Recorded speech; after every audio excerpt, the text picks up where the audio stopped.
দাদির জন্মদিন আর family games night. আজ গাট্টু চিংকির দাদির জন্মদিন ছিল, আর গাট্টু চিংকির বাড়িতে দাদির সঙ্গে পিসি পিসেমশাই আর কাকা কাকিও এসেছিল।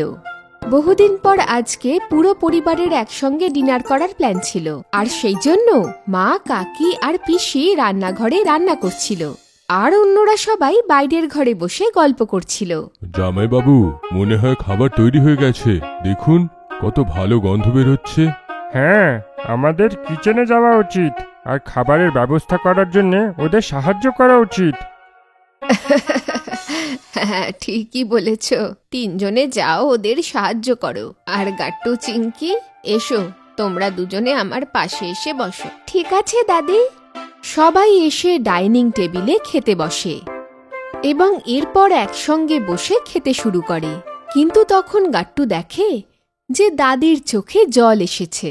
কি হলো দিদি, তুমি কাঁদছো নাকি? গাট্টুর কথা শুনে সবাই দাদির দিকে দেখতে লাগলো, আর দাদি চুপি চুপি কেঁদেই চলেছিল। কি হলো মা, তুমি কাঁদছো কেন? না না, কিছু নয়। আজ বহুদিন বাদে তোমাদের সকলকে একসঙ্গে দেখে খুব ভালো লাগলো। এ তো শুধু আনন্দের অশ্রু। এ কথা শুনে সকলে অবাক হয়ে যায়। আরে মা, এতে কান্নার কি আছে? আমরা তো সবাই তোমার সঙ্গেই আছি। হ্যাঁ, সাথে তো থাকো, কিন্তু কাছে নয়। এই জন্যই শুধু। আচ্ছা, রান্না কিন্তু খুব ভালো তৈরি হয়েছে। সবাই আবার খেতে শুরু করে, কিন্তু গাট্টু চিংকির মাথায় একটা বুদ্ধি আসে। খাবার খাওয়ার পর তারা তাড়াতাড়ি দুজনে ঘরে চলে যায়। আরে, এই গাট্টু চিংকি নিজেদের ঘরে কেন চলে গেল? কি যে হলো? কি বলবো দিদি, এদের মাথায় যে কি চলে এরাই জানে। সবাই বাইরের ঘরে বসে গল্প করতে লাগলো। তখন গাট্টু চিংকি একটা নকল মাইক নিয়ে সেখানে এলো আর ঘোষণা করতে লাগলো, শোনো শোনো শোনো, আমার প্রিয় পরিবারের সদস্যরা, আমার কাছে তোমাদের জন্য একটা দারুণ ঘোষণা আছে। এই শুনে সকলে চমকে গেল।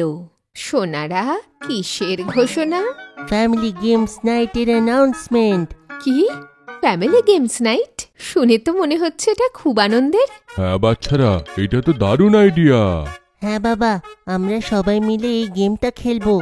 আমি, চিংকি, পিসমশাই, কাকা কাকি, তুমি, মা, এমনকি দিদাও। সবাইকে আজকে গেম খেলতেই হবে।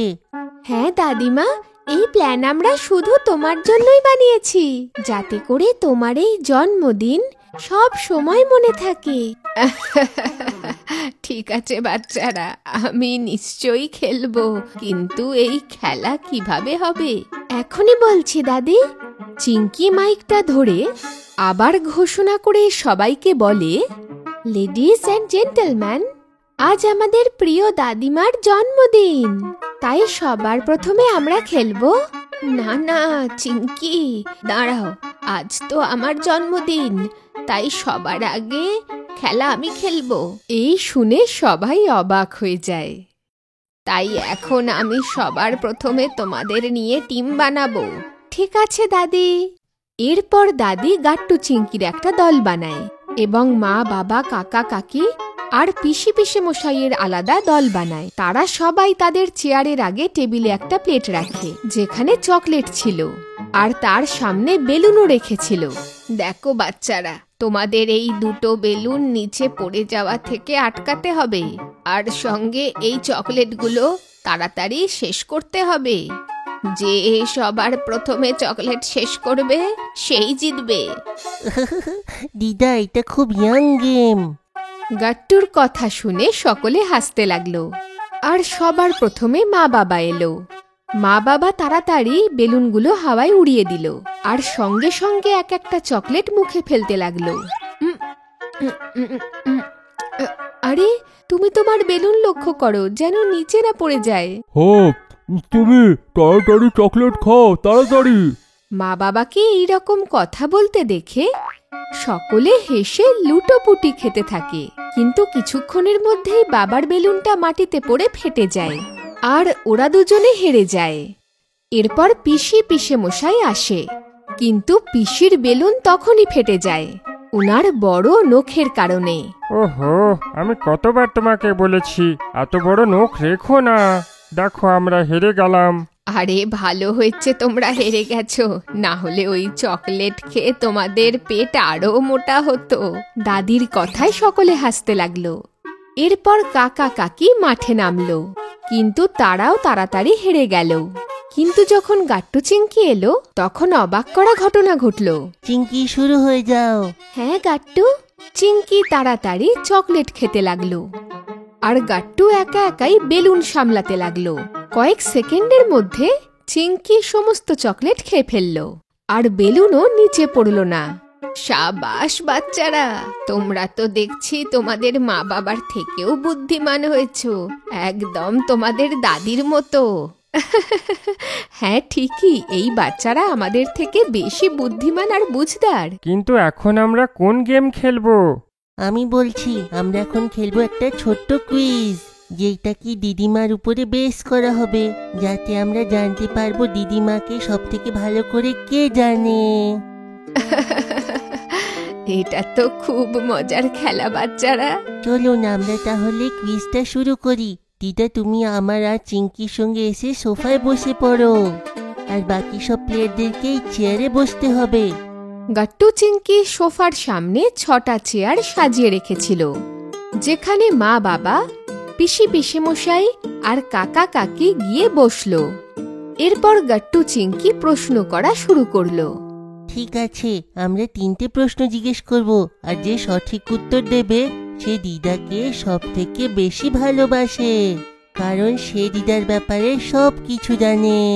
হ্যাঁ হ্যাঁ, আমি তো প্রস্তুত, মাকে আমি খুব ভালো করে চিনি। হ্যাঁ হ্যাঁ, দাদা জানে, কিন্তু আমার থেকে বেশি নয়। হ্যাঁ হ্যাঁ, তোমরা কিন্তু আমাকে ভুলে যেও না আবার, আমি সব থেকে ছোট আর মায়ের কাছে সব থেকে বেশি দিন ছিলাম, তাই আমি সব জানি। আরে দাঁড়াও দাঁড়াও, এখনই জানা যাবে যে কে জিতবে। প্রথম প্রশ্ন হলো, দাদিমা কোন মিষ্টি সব থেকে বেশি পছন্দ করে? গাট্টু চিংকির মনে হয়েছিল এই প্রশ্ন কঠিন, কিন্তু সকলেই হাত ওঠালো। কি, তার মানে সবাই উত্তর জানো? তাহলে কি গাট্টু চিংকি, আমরা আমাদের দাদিমাকে খুব ভালো চিনি। ওনার ক্ষীরের মিষ্টি খেতে খুব ভালো লাগে, এই জন্য আমি প্রথম থেকেই ওনার পছন্দের দোকান থেকে ক্ষীরের মিষ্টি কিনে রেখে দিয়েছি। কি সত্যি? তাহলে তো আমাকে ওই মিষ্টি খেতেই হচ্ছে। সবাই খুব হাসতে লাগলো। মা দাদির জন্য মিষ্টি নিয়ে এলো, আর চিংকি পরের প্রশ্ন করলো। আচ্ছা তাহলে পরের প্রশ্ন, বলো তো দেখি দাদি কোথায় ঘুরতে যেতে বেশি পছন্দ করে?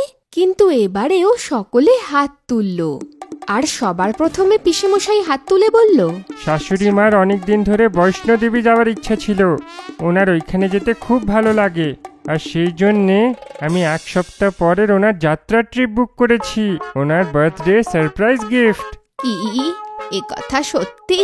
হ্যাঁ হ্যাঁ মা, এ তো আমারই বুদ্ধি ছিল। এরপর গাট্টু চিংকি 3 নম্বর প্রশ্ন করলো, আর সবাই এটারও সঠিক জবাব দিয়ে দিল। এই দেখে দাদি খুব খুশি হলেন যে ওনার সন্তানেরা ওনাকে কত ভালোবাসে। আচ্ছা, আমার প্রিয় পরিবারের সদস্যরা, এখন আমরা খেলবো পাসিং দ্য পার্সেল। যার কাছে এসে পার্সেল থামবে তাকে আমাদের বলা কাজ করতে হবে। এ তো আরো বেশি মজাদার।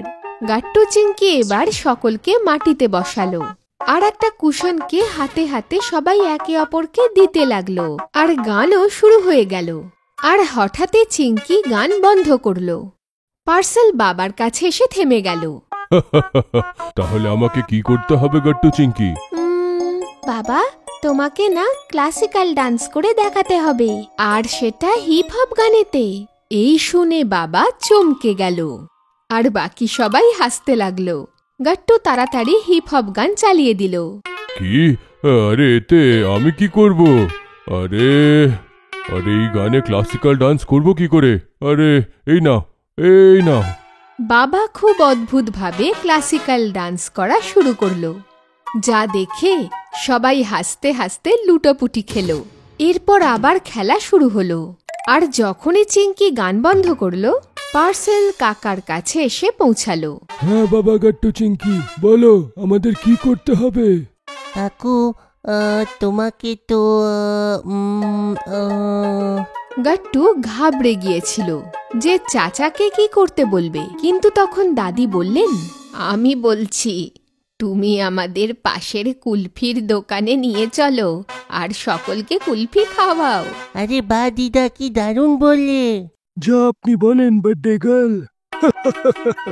কাকার কথা শোনার পর সকলে হাসতে লাগলো আর সবাই একসঙ্গে কুলফি খেতে গেল। আর এভাবেই গাট্টু চিংকি তাদের ফ্যামিলি গেমস নাইটে আনন্দ করলো। আপনাদের যদি আমাদের ভিডিও ভালো লেগে থাকে তো আমাদের ভিডিওকে লাইক করুন, কমেন্ট করুন আর সাবস্ক্রাইব করুন।